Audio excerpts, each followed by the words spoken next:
Now let's turn our attention to the other side of Asia, to Kim Jong-un's North Korea. The Hermit Kingdom has had some news to share today.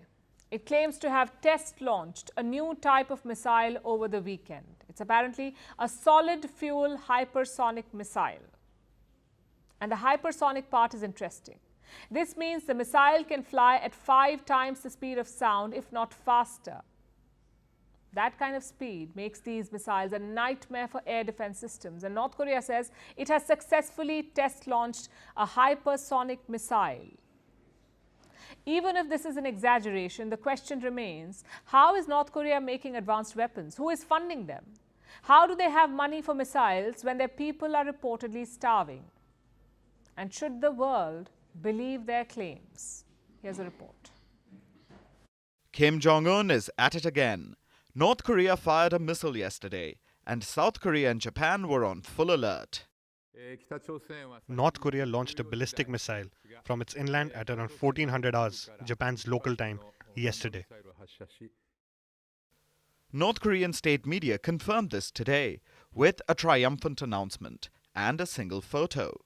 Pyongyang state media claims that it was a hypersonic missile. This means that it can travel at 5 times the speed of sound or faster.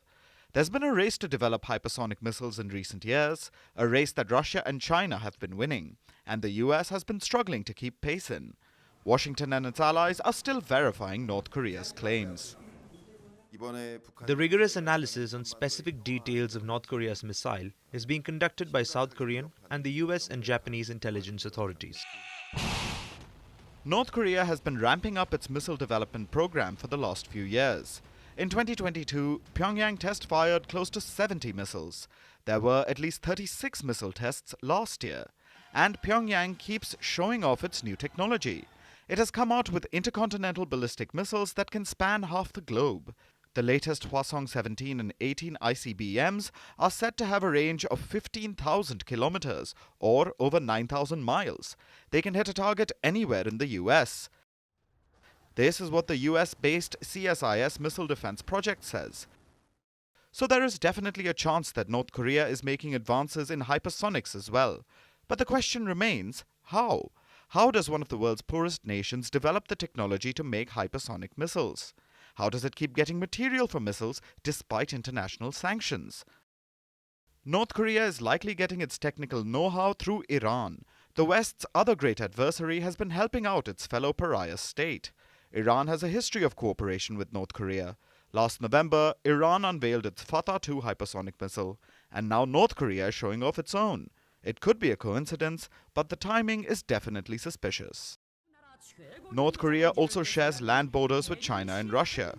Pyongyang has its people in both countries, and they help it get both technology and supplies, including contraband. Now, of course, Beijing and Moscow both deny flouting international sanctions, but new reports of their complicity keep surfacing every so often. So how does North Korea pay for all this? After all, even staunch allies won't give Kim Jong-un unlimited resources for free. Part of the answer is crypto. Cryptocurrencies have been a boon for all manner of illegal activities, and North Korea has readily turned to it for its missile funding needs. Just one Pyongyang-backed hacker group has reportedly stolen over $3 billion in crypto over the past 6 years. North Korea stole about $600 million in crypto last year alone. You know how much North Korea's missile test spree in 2022 cost? $400 to $650 million, at least. And some of the stolen cryptocurrencies definitely go into funding this. That isn't the country's only source of income. Pyongyang also sells some of the weapons it produces. These arms sales are essential for North Korea's economy. The missile tests are effectively explosive ads for their products, which would explain why the test took place yesterday. North Korea's foreign minister is in Russia right now. New bilateral agreements are expected to be signed, and if the countries are to ink new arms deals, then the hypersonic test was a good sales pitch.